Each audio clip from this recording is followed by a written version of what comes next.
Assalamualaikum students, welcome to the chemistry lecture chapter 2, that is matter and its composition. And today we are going to explore a very fascinating topic, that is colloids. So we will learn what is colloid, its phases, its examples with detailed explanation. So let's start our today's topic. Colloid students हमारे पास this is a type of mixture. Mixture के बारे में हमने detailed से सारा पढ़ा था. So this is a type of mixture. Mixture हम उसे कहते हैं जिसमें दो या दो से ज़्यादा सब्सटेंस आपस में मिक्सअप होते हैं. अब उनकी कंपोजिशन यूनिफॉर्म भी हो सकती है एंड नॉन यूनिफॉर्म भी होती है. यूनिफॉर्म कंपोजिशन वाले हमने पढ़ा था कि वो होमोजीनियस होते हैं और जिनमें यूनिफॉर्म कंपोजिशन नहीं होती वो हेट्रोजीनियस होते हैं. So colloid is a type of mixture but remember, so colloid is a heterogeneous mixture.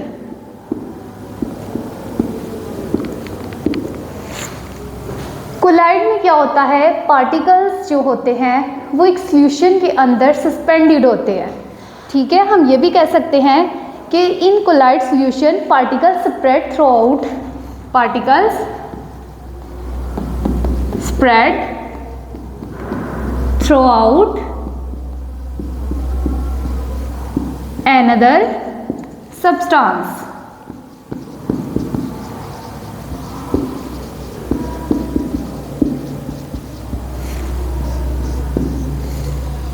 Collide के अंदर जो पार्टिकल होते हैं वो स्प्रेड होते हैं किसी दूसरे सब्सटेंस के अंदर. अब ये कैसे होता है, इसकी एग्जांपल हम देखते हैं. जैसे कि स्टूडेंट्स हमारे पास मिल्क है, milk is a colloid. Okay, remember that milk is colloid, या इसको हम कह सकते हैं कोलाइडल सॉल्यूशन. बच्चों, मिल्क कैसे एक कोलाइडल सॉल्यूशन है इसके बारे में हम पढ़ते हैं. आपने याद रखना है कि हमारे पास जो कोलाइड होता है उसके अंदर जो पार्टिकल्स होते हैं वो सस्पेंडेड होते हैं यूनिफॉर्मली. ओके, पार्टिकल्स क्या होते हैं, पार्टिकल्स सस्पेंडेड यूनिफॉर्मली. अब इसको हम समझेंगे कि यूनिफॉर्मली सस्पेंडेड होने का मतलब क्या है. For example, I have a milk, this is a container, और इस कंटेनर में हमारे पास क्या है स्टूडेंट्स, मिल्क है. अब मिल्क के अंदर हमारे पास ये पार्टिकल्स हैं. अब जो पार्टिकल्स हैं वो कैल्शियम के भी हो सकते हैं. कैल्शियम, आपको पता है ना मिल्क के अंदर कैल्शियम होता है, फैट्स होते हैं, सेम लाइक दैट प्रोटीन्स होते हैं, और वाटर भी होता है. अब वाटर के अंदर ये सारे के सारे पार्टिकल्स क्या हैं, सस्पेंड है, सस्पेंडेड फॉर्म में प्रेजेंट है. अब जैसे कि मिल्क है, मिल्क में कैल्शियम, फैट्स, प्रोटीन्स, वाटर. अब ऐसा नहीं है कि यहाँ पे ज़्यादा होंगे कैल्शियम और फैट्स और ऊपर कम होंगे, नो. और ना ही ऐसा कि प्रोटीन इस साइड पे ज़्यादा प्रेजेंट होंगे उस साइड पे कम होंगे. दिस इज़ अ जार और a container that has milk. इसमें मिल्क प्रेजेंट है. मिल्क के अंदर पार्टिकल्स हैं, प्रोटीन है, फैट्स हैं, एंजाइम्स भी हो सकते हैं. अब ये सारे के सारे पार्टिकल्स हमारे पास यूनिफॉर्मली डिस्ट्रीब्यूट है. ठीक है, ये सारे के सारे क्या हैं, यूनिफॉर्मली डिस्ट्रीब्यूट. यूनिफॉर्मली डिस्ट्रीब्यूट होने का मतलब क्या है कि जितने पार्टिकल्स जार की इस साइड पे हैं उतने ही उधर है, यानी ये सारे के सारे यूनिफॉर्मली डिस्ट्रीब्यूट हुए हैं. ऐसा नहीं है कि ऊपर नीचे, ऊपर ज़्यादा है नीचे कम है, या नीचे ज़्यादा है पार्टिकल्स ऊपर कम है. तो सारे के सारे पार्टिकल्स यूनिफॉर्मली डिस्ट्रीब्यूट है. So this is a colloid solution. Milk हमारे पास क्या है, एक कोलाइड सॉल्यूशन है. उसके बाद स्टूडेंट्स, इनका पार्टिकल साइज जो होता है कोलाइड का, पार्टिकल साइज 1 से 100 नैनोमीटर होता है, जो कि बहुत छोटा साइज है. इतना छोटा साइज है कि ऑल्दो फ्लूइड के पार्टिकल्स कोलाइड में लार्ज होते हैं, ठीक है, रिमेंबर दैट फ्लूइड पार्टिकल्स होते लार्ज हैं, लेकिन इतने भी लार्ज नहीं होते कि हम उनको नेकेड आई से देख सकें। ठीक है, can't see with naked eye. आम आंख से हम इनको नहीं देख सकते और इनका साइज चूंकि बहुत स्मॉल होता है, दैट इज 1 to 100 नैनोमीटर, सो हम फिल्टर पेपर में से इनको फिल्टर नहीं कर सकते, can't filter through filter paper, small size होने की वजह से। इसके अलावा स्टूडेंट्स इसकी कुछ, जैसे कि ये this is a heterogeneous mixture. Heterogeneous mixture है ये, जैसे शुरू में हमने बताया कि this is a heterogeneous mixture. Heterogeneous mixture क्यों है ये, इसको जरा देखते हैं हम। स्टूडेंट्स कोलाइड हमारे पास हेट्रोजीनियस मिक्सचर इसलिए होता है क्योंकि इसमें जो पार्टिकल्स है, जैसे कि हमारे पास मिल्क की एग्जांपल है, सेम लाइक दैट हम ब्लड की भी एग्जांपल ले सकते हैं।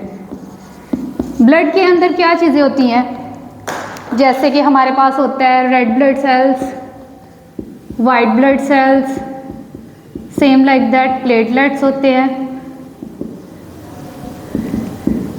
अब ये सारे के सारे पार्टिकल्स आपस में मिक्स तो हुए होते हैं, लेकिन वैसे मिक्स नहीं हुए होते जैसे कि हम शुगर और वाटर के केस में देखते हैं। जैसे देखिए, अगर इसमें शुगर और वाटर ऐड करते हैं हम, अब आपने देखा था शुगर और वाटर का जो सॉल्यूशन था वो क्या था, दैट वाज होमोजीनियस। होमोजीनियस क्यों था, होमोजीनियस मिक्सचर होता है ये क्योंकि इसमें पार्टिकल्स टोटली एक दूसरे के अंदर मिक्स हो जाते हैं और वो ओवरऑल हमें एक जैसा सॉल्यूशन नज़र आता है क्योंकि उसकी यूनिफॉर्म कंपोजिशन नज़र आती है। लेकिन आपने याद रखना है कोलाइड के केस में या कोलाइडल सॉल्यूशन जो होता है, इसमें पार्टिकल्स जो होते हैं वो मिक्सअप वैसे नहीं होते जैसे होमोजीनियस के केस में होता है। ठीक है, नॉट मिक्सअप properly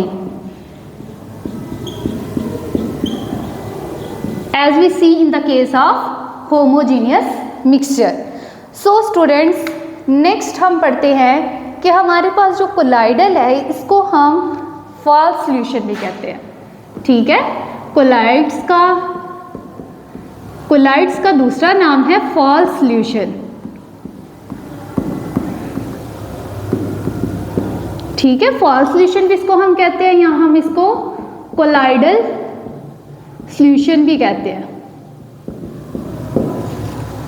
ओके, अब हमारे पास कोलाइड्स जो हैं इसके दो फेजेस हैं।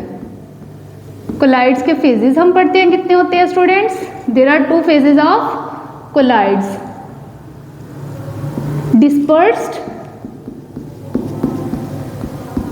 particles and second one is dispersion medium।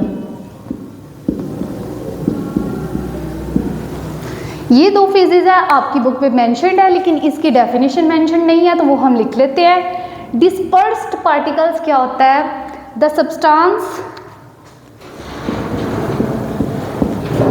That is spread out।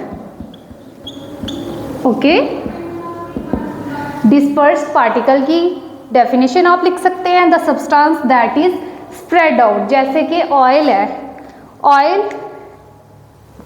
In water, this is the example of dispersed particle, oil in water. On the other hand dispersion medium क्या है, जिसमें होगा कोई सब्सटेंस डिस्पर्स, जैसे कि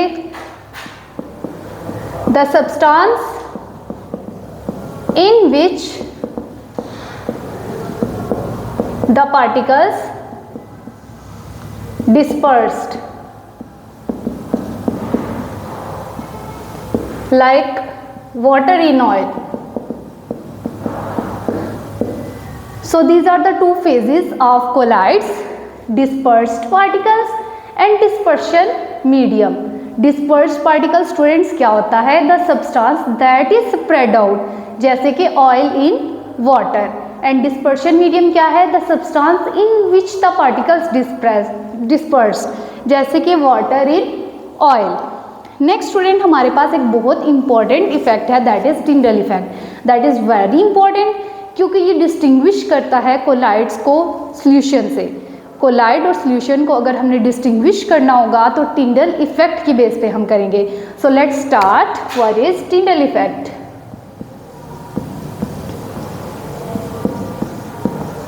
टिंडल effect क्या होता है स्टूडेंट्स? फॉर एग्जाम्पल हमारे पास कोलाइड है, कोई कोलाइड का सॉल्यूशन है ये हमारे पास, कह लें कि ये ब्लड है। अब जब हम टॉर्च से इस पे लाइट को फॉल करेंगे, ठीक है, so this is the colloid in which the particles suspended है, ठीक है।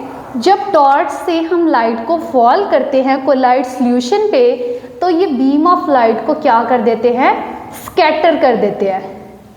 कोलाइड के जो पार्टिकल्स होते हैं, colloid particles scatter the beam of light, scatter the beam of light, इसको हम कहते हैं Tyndall effect. So this effect distinguish the colloids from solution. अगर आपको कहा जाए how can we differentiate the colloids from solution, so your answer must be that on the basis of Tyndall effect. Tyndall effect क्या होता है? हमारे पास एक collide का सॉल्यूशन होता है, टॉर्च से जब हम लाइट को फॉल करते हैं तो कोलाइड के जो पार्टिकल्स होते हैं वो बीम ऑफ लाइट को स्कैटर कर देते हैं। स्कैटर करने का मतलब होता है बिखेर देना, बीम ऑफ लाइट को वो बिखेर देते हैं, तो इसको हम क्या कहते हैं? Tyndall effect. ये था हमारा आज का लेक्चर जिसमें सबसे पहले हमने देखा कि कोलाइड्स होते क्या हैं। कोलाइड मिक्सचर की एक टाइप थी, हेटेरोजीनियस होते हैं। उसके बाद इसकी डेफिनेशन को हमने देखा। फिर हमने देखा कि मिल्क हमारे पास एक कोलाइड सॉल्यूशन है क्योंकि उसके अंदर पार्टिकल्स काफ़ी ज़्यादा होते हैं, जैसे एंजाइम्स, प्रोटीन, उसके बाद फैट्स, वाटर, कैल्शियम, ये सारे पार्टिकल्स मिल्क के अंदर प्रेजेंट होते हैं। लेकिन ये सस्पेंडेड फॉर्म में प्रेजेंट होते हैं, सेटल डाउन नहीं होते, बल्कि सस्पेंड रहते हैं सॉल्यूशन के अंदर। इसका पार्टिकल साइज हमने देखा क्या होता है। उसके बाद हमने देखा कि सॉल्यूट के जो पार्टिकल्स होते हैं वो होते लार्ज हैं, लेकिन इतने भी लार्ज नहीं होते कि उनको हम नेकेड आई से देख सकें। साइज स्मॉल होने की वजह से हम उनको फिल्टर पेपर में से पास आउट नहीं कर सकते। नेक्स्ट हमने देखा था कि हम कोलाइड को हेटेरोजीनियस मिक्सचर क्यों कहते हैं, क्योंकि जैसे कि ब्लड है, ब्लड के अंदर पार्टिकल्स होते हैं, white blood cells, red blood cells, platelets, ये सारे के सारे जो होते हैं वो मिक्सअप नहीं होते। जैसे शुगर और वाटर के केस में देखा था, वो एक होमोजीनियस मिक्सचर बनाते हैं। शुगर कंप्लीटली डिसॉल्व होती है वाटर में and we get the homogeneous mixture, but in the case of blood this is a heterogeneous mixture because the particles are not completely mix up. उसके बाद हमने देखा कि कोलाइड को हम फॉल्स सॉल्यूशन भी कहते हैं, या इसका दूसरा नाम क्या हो सकता है? Colloidal solution. कोलाइड्स के दो फेसेस हैं, that is dispersed phase and second one is dispersion medium. Dispersed particles क्या होते हैं? The substance that is spread out. Example हमने देखी ऑयल इन वाटर, और डिस्पर्शन मीडियम की क्या एग्जाम्पल है? Water in oil. उसके बाद हमने टिंडल इफेक्ट को देखा। टिंडल इफेक्ट क्या होता है? कोलाइड के पार्टिकल्स क्या करते हैं? टॉर्च से जब हम लाइट को फॉल करवाते हैं तो वो बीम ऑफ लाइट को स्कैटर कर देते हैं। बीम ऑफ लाइट पार्टिकल्स के साथ टकराने के बाद स्कैटर हो जाती है, बिखर जाती है, that is called Tyndall effect. So this is our today's topic. I hope कि आप सबको समझ आई होगी। Thank you so much.